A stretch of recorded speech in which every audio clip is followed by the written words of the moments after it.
Sesungguhnya kebohongan mendatangkan kepada keburukan, keburukan mendatangkan kepada neraka. Wa innal ahadukum yakdzib thumma yakdzib hatta yaktuba indallahi kadzdzaba. Dan seorang di antara kalian bohong, kemudian dia bohong lagi, kemudian dia bohong lagi, dia bohong lagi, sampailah dia ditulis di sisi Allah sebagai tukang bohong.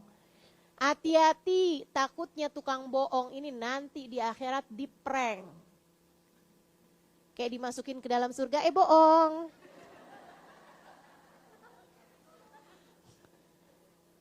Kan sesuatu dibalas sesuai dengan kenyataan, sesuai dengan perbuatan. Nah kalau kamu perbuatannya tukang bohongin orang, mulut takutnya masuk surga juga dibohongin. Udah dikasih lihat gitu kan surganya gitu ya. Tapi bohong. Ya Allah, sian bener nih.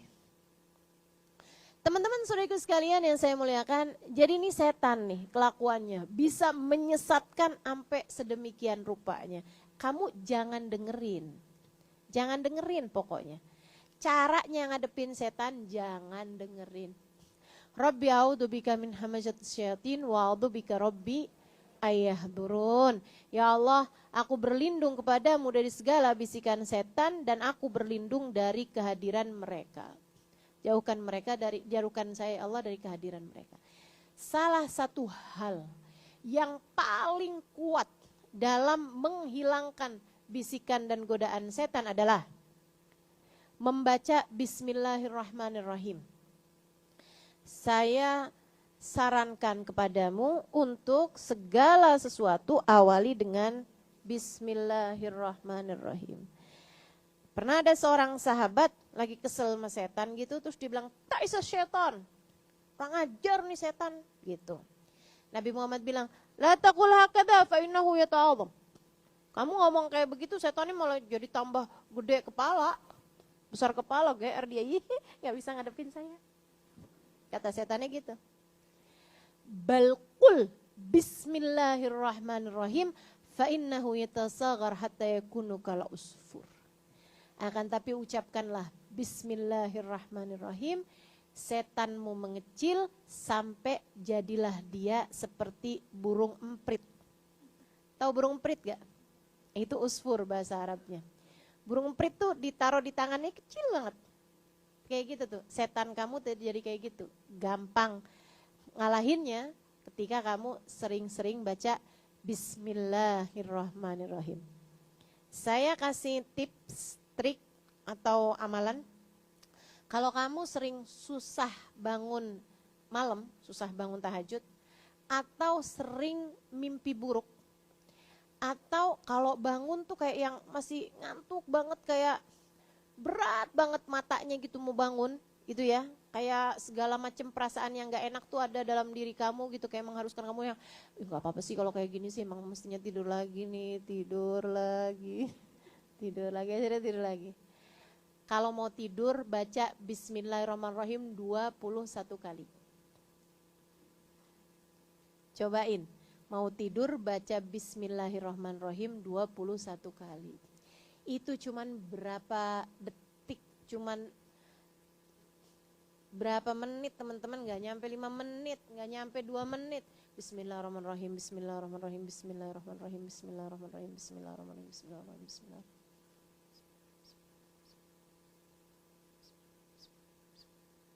Bismillahirrahmanirrahim, Bismillahirrahmanirrahim, Bismillahirrahmanirrahim, Bismillahirrahmanirrahim. Dah.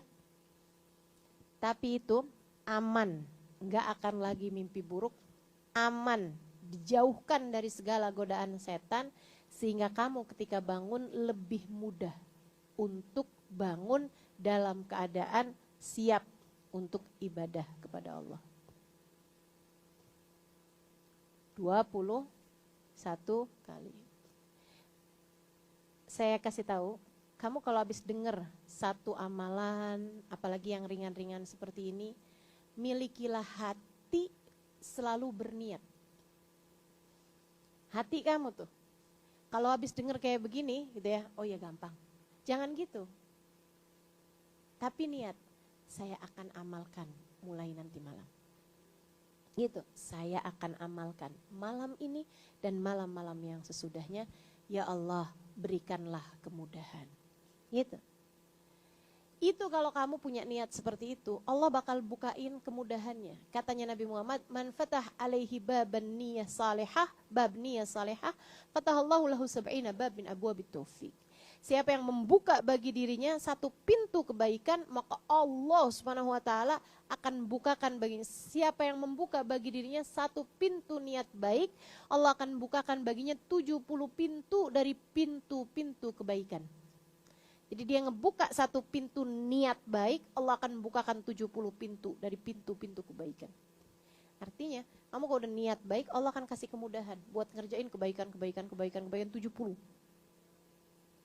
Kayaknya tiap kali dengar hal-hal baik, bismillah niat dalam hatinya, saya akan amalkan nih nanti malam.